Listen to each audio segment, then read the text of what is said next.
Ito ay rated SPG. Striktong patnubay at gabay ng magulang ang kailangan. Maaaring may masiselang tema, lengguwahe, karahasan, sexual, horror o droga na hindi angkop sa mga bata. Mabuhay! Mabuhay! Mabuhay! Mabuhay! Mabuhay! Mabuhay muli! At isang mapagpalang araw na naman sa atin. Subalit sadyang hindi yata pinagpala ang paksa na ating tatalakayin. Kaakibat po nitong isang isang patapon. Oo. Na tinatong. Itong si kung aliasan ni Rosana Roses na si alias Boy Sile, Well, mga kaibigan, welcome back again dito sa ating maliit na YouTube channel. At kung hindi pa ninyo ako nakikilala, obviously, my name is Michael Apasiule and this is our bulletin vlog. Walang So ngayon, mga kaibigan, ito pong bagong patutsada nitong si Bad Boy Sile, Sabi ni Rosana Roses yan, hindi ko sabi yan, Siyempre, Sile ang tawag niya, di Bad Boy Sile, ito pong si Robin Padilla ay umepal na naman. Gigil mo ako Nigigigil ako nito. Alam niyo mga kaibigan, binabaliktad niya ngayon, nagkakaroon po siya ng mindset niya. Itong mga mamamayang Pilipino na, itong mga politiko na to, sila yung may mga pansariling agenda dyan. Mga kaibigan, alalahanin ninyo na si Robin Padilla, nung bago pa lang na tatakbo-takbo pa lang yan kunyari, sinasabi niya na makabayan siya, ayaw niya daw ng mga wikang banyaga, ayaw niya ng mga banyaga, mga alipin sa ating bayan. Pero mga kaibigan, napakabobo nitong taong to. Sinusulong po niya yung charter change niya na pagpapayag po na bilhin ng foreigner yung ating lupa.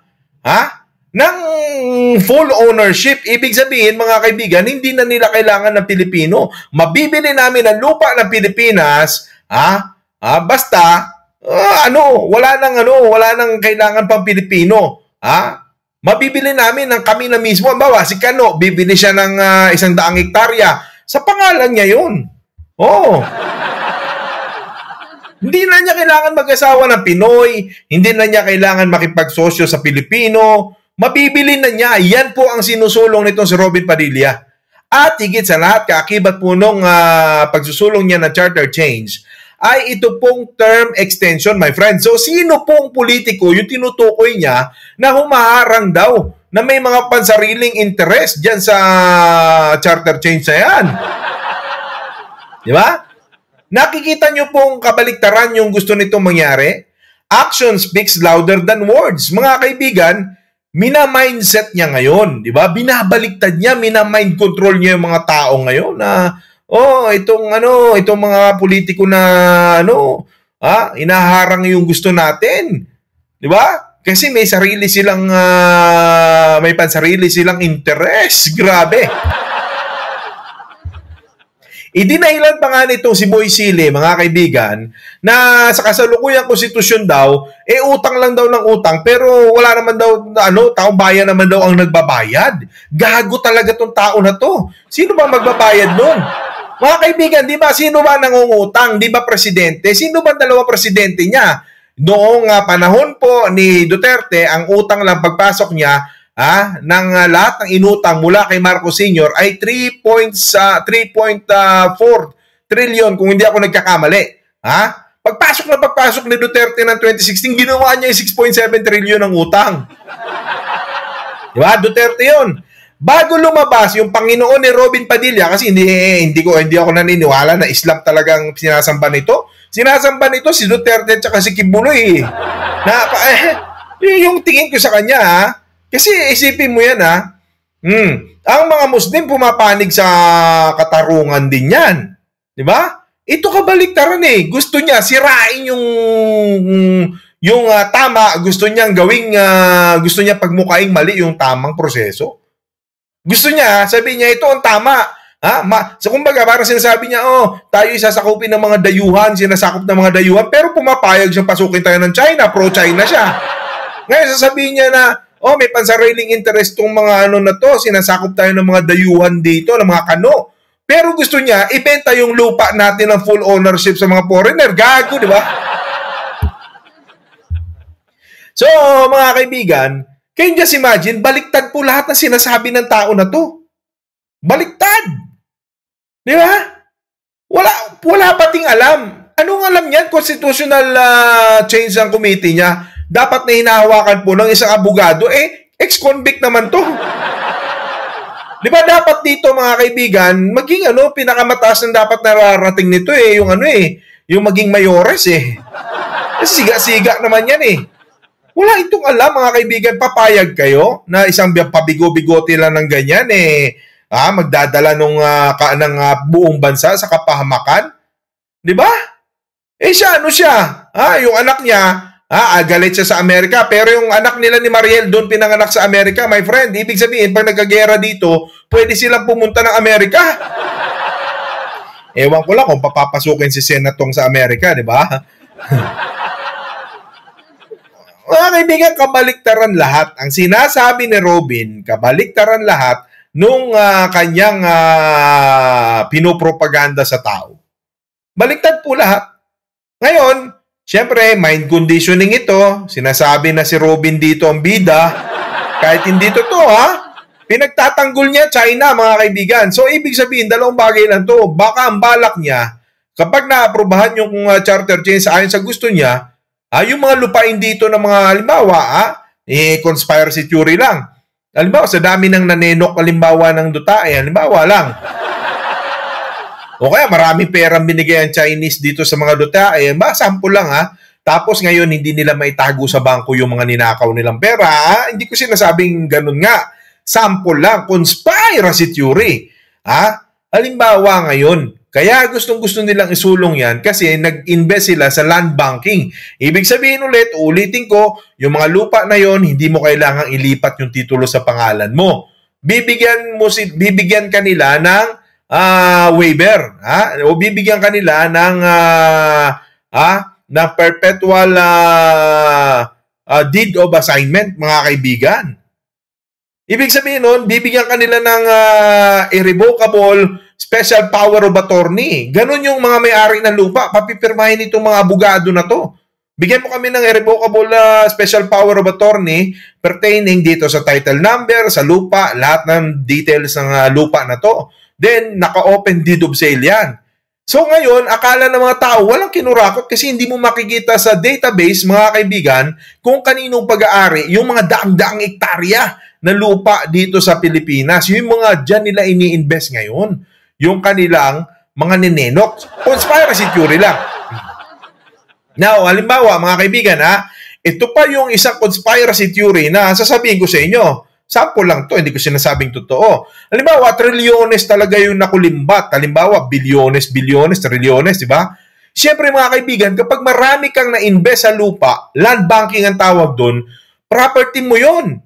You have the authority to exploit. Ngayon, halimbawa, kabundukan yan, nasa ilalim yan ng kapangyarihan mo kasi kahit hindi nakapangalan sa'yo, nasa ilalim ng kapangyarihan mo, hindi pwedeng mag-raid yung mga otoridad dyan kasi lahat ng mga specific na mga warrant of arrest o search warrant, mga kaibigan, naka-specify kung ito ba ay may pruweba ka na pag-aari ng isang Duterte. Halimbawa lang, hindi ko sinasabi, o ng isang Padilla.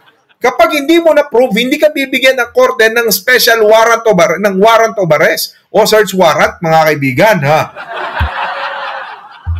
So ngayon, itong isang conspiracy theory, kung trilyones talaga ang ninakaw, ninenok ka, halimbawa lang, hindi ko sinabing may ninenok, halimbawa lang naman. Ano lang to, conspiracy theory, halimbawa lang, ganon. Ang pera ng mga yan, mga kaibigan, ay i-convert nila sa ginto. Kasi mga kaibigan, ang gold, mga kaibigan, hindi nagmumura yan. Pataas ng pataas yan. Kasi kung i-convert nila lahat yan sa stocks, katulad yan ng conspiracy theory, pinag-pull out nila yung mga stocks nila ngayon dito kay Dennis Uy, kaya nagkakandalugi ngayon tong dami nilang oligarch, di ba? Kasi baka nangangamba sila, baka pakialaman ni Marcos Jr., di ba? Baka pakialaman ni Marcos Jr. at hindi nila makakuha. So ngayon, pinag-pull out nila si Dennis Uy ngayon, dami lang naman yan eh. Pinagbibenta nila ngayon yung shares kasi wala na sila sa kapangyarihan. Ngayon, yung shares of stocks na yan, mga kaibigan, iti-take over yun ng kung sino mang bilyonaryo ang ano dyan. Ngayon, na-launder na yung pera. Saan mo ngayon ilalagay? Hindi mo ilalagay. Kung matalino ka magnanakaw, ito conspiracy theory. Hindi mo ilalagay sa bangko. Mayayari ka, my friend. So, anong gagawin mo ngayon? Anong gagawin mo?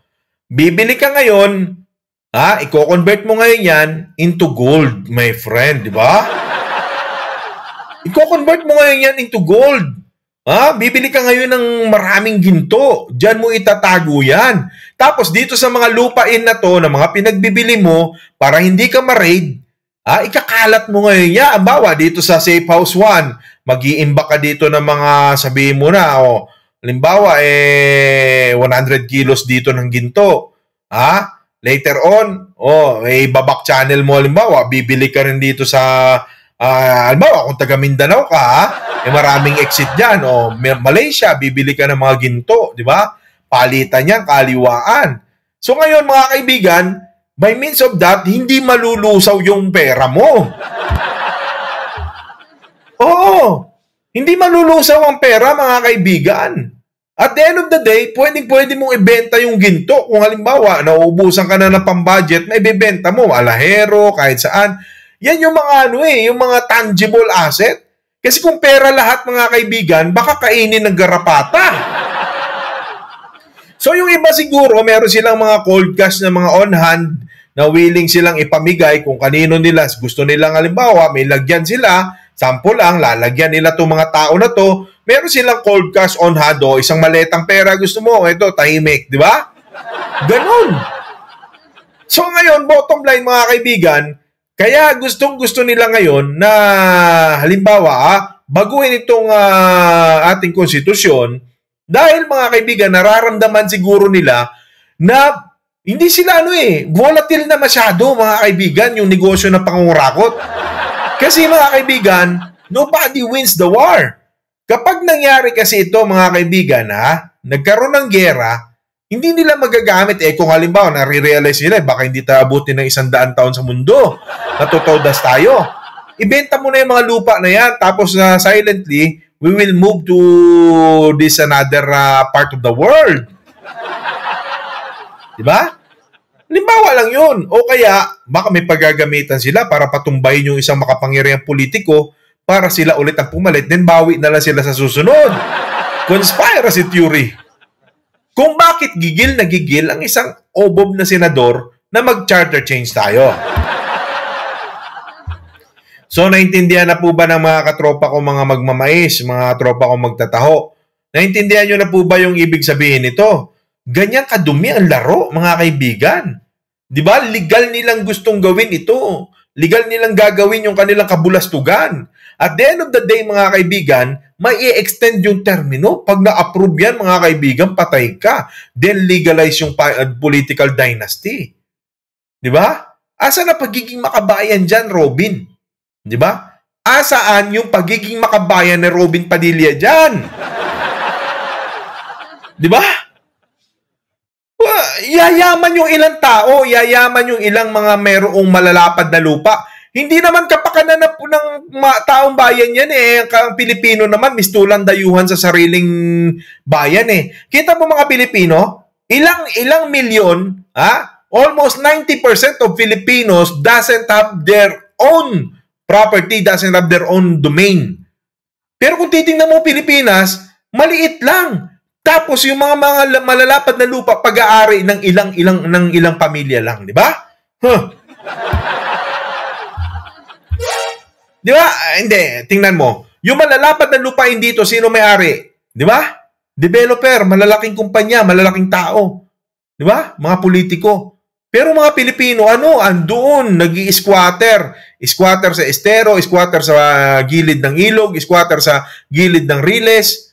Ganyan. Ngayon, kung ikaw, may utak ka, susuporta ka dito sa taong to, sino kakampihan mo? Yung kahanay mo, kadugo mo, o yung kapwa mo mahirap, o itong bobong senador mo? Di ba? Sino kakampihan mo? Di ba? Ikaw, Muslim ka, mahirap ka. Pag nangyari ito, nagpapakamatay ang mga Muslim para protektahan ng kanilang lupain. Pag nangyari ito, mga kababayan, hindi pwedeng magpakamatay ka dyan kasi konstitusyon na ito at mangingialam na kung sino man ang foreign power na interesado pumosisyon sa Pilipinas, magpapatayan yan. At sino tayong mga Pilipino, Moro ka man, Kristiyano ka man o Muslim, sino ka kung may superpower na interesado sa Pilipinas? Naiintindihan po ba natin yon? Di ba? Walang pakialam yan kahit MILF ka o AFP ka, walang pakialam yan. Kung may foreign power na mag-i-intrude at magkakanker dito, may pressure yan. Kapag, depende, kung na-pressure halimbawa si Marcos na wala, tapos China ang nag-superpower, patay ka dyan. Hindi pwede, komunista ang China. Gusto niyan i-take over lahat ng lupa. Siya ang magkokontrol. Pati tao kontrolado. Kita nyo yung Rohingya? Yung Rohingya massacre, pinagpapatay nila doon sa China yung mga Muslim. Walang relihiyon na paniniwalaan, gobyerno lang. Kayong mga Kristiyano, kayong mga Muslim na mga Pilipino, di ba ganyan ang ginawa? Wala namang nagawa yung mga Arab countries dyan. Pinagpapatay ng mga dyan sa China, yung otoridad nila. Di ba? Tinapos yung kanilang relihiyon. Wala namang nagawa yung Arab. Yung Iran, wala man nagawa yan. Di ba? Saan ka ngayon? Kristiyano, anong gagawin natin? Magbubuhis ulit tayo ng buhay, ng dugo? Kung halimbawa, Amerika, magpe-pressure naman. Parehas din yun. Di ba? Tayo nga lang ang nagsusolve na sarili nating suliranin dito kaya nga kayo nagka-problema sa mga ampatuan kasi nga dahil sa sa political dynasty. Ngayon itong Robin Badboy Sili Padilla ninyo, nakakalahi na mga kababayan natin Muslim, gustong magpa-extend ng term limits. Paano yan kung may panibagong ampatuan na magmassacre diyan sa mga kababayan niya sa Mindanao? Diba? Nakakatawa. Matatawa ka na lang pero yung frustration mo nandun. Frustrated ka na Kasi nandito yung mga katulad nitong politiko na hindi naman dapat nandyan yan sa Senado. Ngayon, kung bakit sila nandyan? Kasi pinapayagan din lang natin. Pinapayagan din ng mamamayan. Sinusuportahan pa nga, pinagtatanggol pa, pinaglalaban pa. Mistulang ito na yung idol kaysa ito, pasintabi sa mga kapatid nating Muslim. Galit kayo. Yung iba sa inyo kasi sa ibang practices ng Katoliko, nag-idol-idol. Pero tingnan nyo to. Mistulang idol na rin ang ginagawa nyo dito. Hindi na pagiging kapatid kasi ang pagiging kapatid sinasamahan mo sa tamang landas. 'Di ba? Sabi nyo nga may mga Muslim na hindi sumusunod sa pangaral. 'Di ba? May mga gumagawa ng pagsalungat, yun mga haram ginagawa. 'Di ba? Kaya just imagine guys. Ngayon mga kaibigan, tingnan yung mabuti yung punto de vista ng katwiran. Paano ngayon ito? Kung itong kanyang halimbawa, siyempre masikat ito, halimbawa nag-uusap tayo, tayo naman hindi naman tayo sikat, di ba? Hindi naman, sino ba na makikinig sa atin dito? Blogger-bloggeran man lang sasabihin nila, wala man yan. Di ba? Hindi tayo isi-share. Ito, sikat ito, may influence ito. Millions of Filipino na kanyang mind conditioning. Di ba? Kumparahin nyo. Siya meron na siyang echo chamber. Yung laki ng echo chamber niya malaki, mind conditioning. Na may kalaban, hinaharang yung ating nais na pagbabago. Isipin mo yon? Di ba? Pero tayong mga maliliit, walang papansin sa atin na mistulang tayo lang din ang nagmamalasakit sana sa kapwa natin maliliit, sa kapwa natin mahihirap. Wala.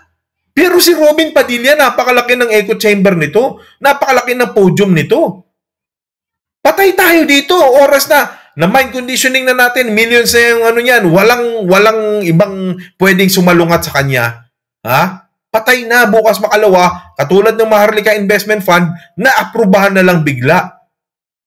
Kung hindi natin ipipressure ito, mga kaibigan, at wala talagang makikipagtulungan at yung mga Pilipino, parang baliwala na lang sa kanila itong lahat, wala, bukas makalawa, approve na yan na parang Maharlika Investment Fund. Magagaya tayo, mga kaibigan, tingnan nyo yung nangyari sa Cuba. Bagsak sila.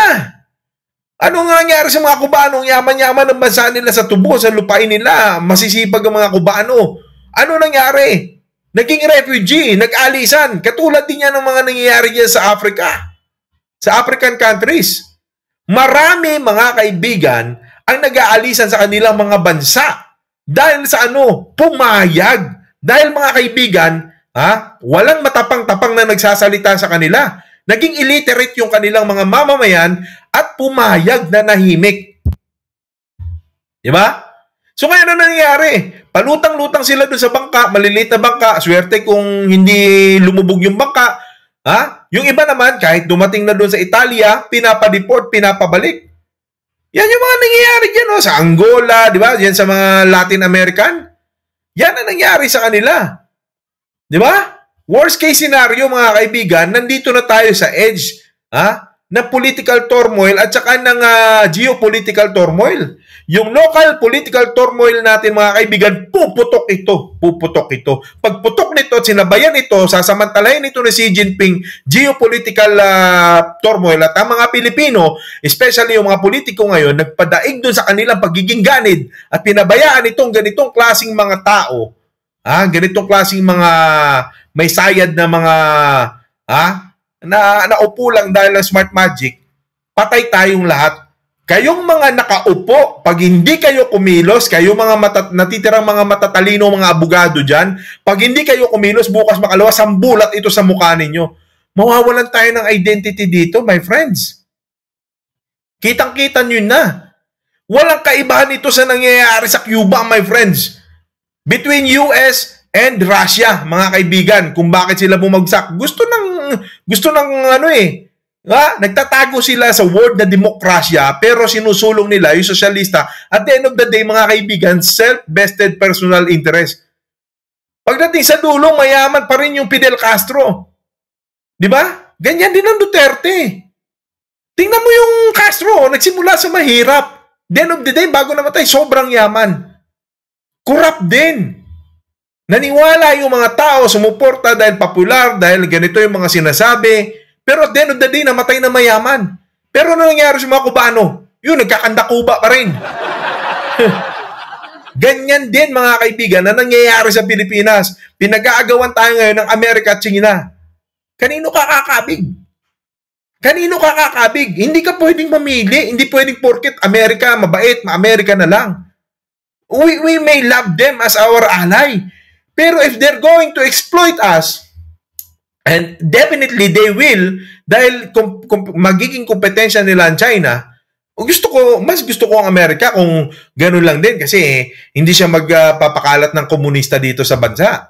Di ba? Pero suppose we are aligning ourselves to be equal with these superpower countries. We are aligning ourselves. Nasaan na yung mga magagaling na mga bobo na to na nagsasabing, tayo mga Pilipino, kapantay ng kapantay ng chick-in-chick. Di ba? Bakit tayo kung kapantay? Ba't natin ibibenta yung lupa natin sa kanila? Kung kapantay pala tayo, mag-isip naman tayo. Ba't tayo magbibenta ng lupa kung kapantay pala? Kung kaparehas natin ang in-check, ang lahat ng lahi, ang mga Amerikano, ang Ruso, kung kaparehas tayo, bakit tayo kailangan magbenta ng lupa sa kanila na whereas dito nga sa mga kababayan natin, hindi nga tayo makapagbigay ng sariling lupa sa mga mahihirap? Napakaraming milyon-milyong mahihirap na kababayan natin ang lugmok pa rin sa kahirapan. So bakit tayo kailangan magbenta sa kanila ng ating lupain? Yan ang pag-aralan po natin, mga kababayan, at nangangailangan ito ng agarang suporta, ng agarang pagtingin at pagtutol mula mismo sa mga ordinaryong Pilipino. Kung hindi po natin ito pakikialaman, patay tayong lahat dito. Yung mga middle class, huwag niyong iisipin na kayo, mayor kayo ngayon, na safe kayo. Pag dumating yung punto na yan, apektado konektado lahat yan. Pag binuksan mo yan, at nagkaroon ng control, yung mga foreign countries, yung mga foreigners dito, syempre, they are part of the Constitution. Pag pumasok sila sa bansa, at dito na sila naging residente, they will be part of the political prowess ng Pilipinas. They will have, definitely, magko-convert sila para magkaroon sila ng power to vote. And then later on, they have the money, kung pakawala ng mga gobyerno yan, pakawala ng gobyerno ng ibang bansa, they will have the opportunity to decide, to influence the Congress. Alam nyo naman, everybody here in the Philippines can be bought. At kapag pinatunayan natin yan, mga kaibigan, patunay lang ito na itong ating mga politiko, madaling mabibili yan. Di ba? Foreign powers yan eh. Ibibigay lahat yan ng pera. Pero nasaan yung pagiging makabayan mo? Nasaan ka na? Kung ikaw ay lumalasap na ng sarap, namamantikaan na iyong bibig, nabubusog ka na, nasaan ang iyong pagiging makabayan? Para sa iyong kapwa Pilipino. Di ba? Ano nangyari? Totoo yung sinabi ni Jose Rizal. Aanhin pa ang kalayaan kung ang mga alipin ngayon ay siyang magiging mapang-api, mapaniil pagdating ng bukas. That applies doon sa hindi lang po Kastila ang manluloko, Pilipino manloloko ng kapwa Pilipino. Ganun yun. Aapakan mo kapwa mo. Lolokohin mo, why? Magkakaroon na yun eh. Lalabas na yung, dyan tayo nakilala yung crab mentality. They won't allow you to climb up there. Di ba? They won't allow you. They'll kick you down. Di ba? Hindi yan yung para sasabihin na, inihila ng talangka yung paa. Walang magagawa ang mahirap para hilahin ka pababa. Yan ang reality. The crab mentality is a reverse psychology. Ang totoo, yung mga nasa taas, mga kaibigan, sila yung pwedeng manglaglag sa atin. Sila yung pwedeng mangiwan. Hindi po tayo pwedeng manghila. That's the reality. Look at them. We're trying to hold on to them. Pero di ba sa ibang talangka may mga nalalaglag? So anong mindset ngayon ng tao? Domino effect. Kaysa malaglag ako, hihilahin kita pababa. Hindi na magtutulungan ng Pilipino. Kasi nga, hindi nga tayo magkasundo dito. Dahil ito yung katotohanan. Bakit mo bubuksan ang konstitusyon at ibibenta mo yung lupa sa mga dayuhan? Yung kababayan mo, hindi mo mabigyan ng sariling lupa. Ba't mo bubuksan ang ekonomiya sa pamamagitan ng pagbenta ng lupa? Bakit? Wala kang di ba 1.4 billion ngayon ang idadagdag natin sa pondo ni Marcos para mag-akit ng investor dito sa Pilipinas. Bakit nung panahon ni Noynoy Aquino, nakapag-akit naman tayo ng investor? Pero papasok ni Duterte, nag-alisan yung mga investor. Di ba? Kasi nga, the policy change every government. Nagbigay si Noynoy Aquino ng insentibo sa mga dayuhan anong ginawa ng Duterte administration. Inalis. Di nag-aalisan din yung mga pagpasok ni Marcos, sabi ng hapon, ganito yung pangamba namin, naalis nyo yung incentive Diba? Sabi ni Marcos, sige, kaya lang wala pa siyang tiwala kay Marcos kasi mukhang i-overtake sila ni Duterte. So, that's a political turmoil na pwedeng magbago ito anytime. May sayang ang pera namin dyan. I-invest namin sa Pilipinas. Tapos bukas makalawa, bago na naman yung presidente. Tapos kami dyan. Diba? Sayang ang pera. Hindi sila mag-i-invest. So, wala talagang investor, mga kaibigan. Dahil kung totoong may nadadalang investor dito, kahit yung panahon pa ni Duterte, hindi natin kailangan magbenta ng lupa. Wala tayong papayagang foreigner na bumili ng lupa natin. Rumenta sila, magrenta lang. Pwede. O gusto nyo magrenta, yan yung Subic, i-develop natin. Diba? Magre-renta kayo sa SBMA, sa Subic Metropolitan, okay? Sa BCDA. Diba? Basis Conversion Development Authority. Diba? Magrenta kayo sa amin, 25-50 years. After that, amin na to. Ganun ang kasalukuyan ngayon. Ngayon, hindi sila makapag-kumbinsi. Gusto nila sabihin na may humaharang nito, na may pansariling interest. My friend, that's a reverse psychology. Binabaliktad nila. Ang totoo, walang foreigner o walang foreign investor na magtiwala. Not unless, ito, gusto na nila tayo nga. Nung una, legs lang ang pinapakita, inaakit yung foreigner. Legs lang, ali kayo dito. Legs lang. Ayaw na ng foreigner. Walang tiwala mukhang sindikato yung legs na yan. Ngayon, kapit sa patalim na. Binubuka na lahat. Halika na, ito na, pasok. Ganon ang sistema ngayon. Ibinebenta tayo, ibinubugaw tayo ni Robin Padilla sa ibang lahi na para mga puta. Diba? Sorry to the word, diba? Binibenta niya yung sariling inang bayan. Kayong mga politiko na papabor dito kay Robin Padilla, kayo mismo ginagawa niyong prostitute ang inang bayan, ang Pilipinas. Ganun yun.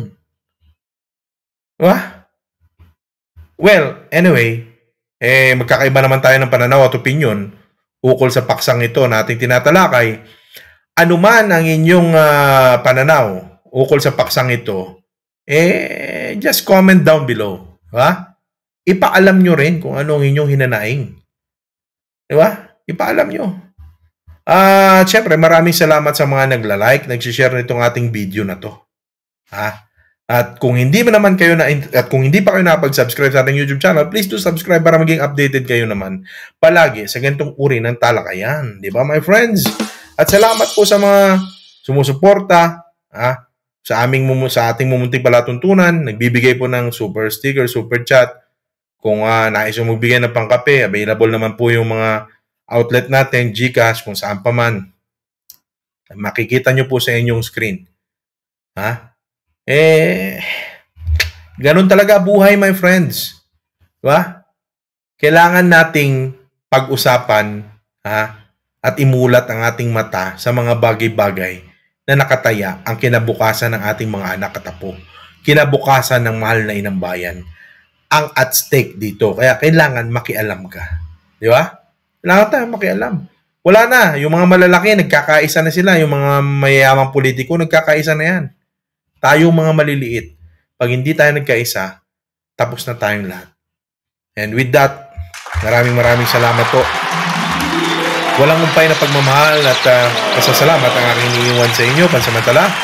At maraming salamat sa inyong suporta. Magkita-kits ulit tayo hanggang sa susunod nating talakayan. Mabuhay Pilipino, mabuhay Pilipinas. God bless us all. See you again next time. Vice one na mga kababayan.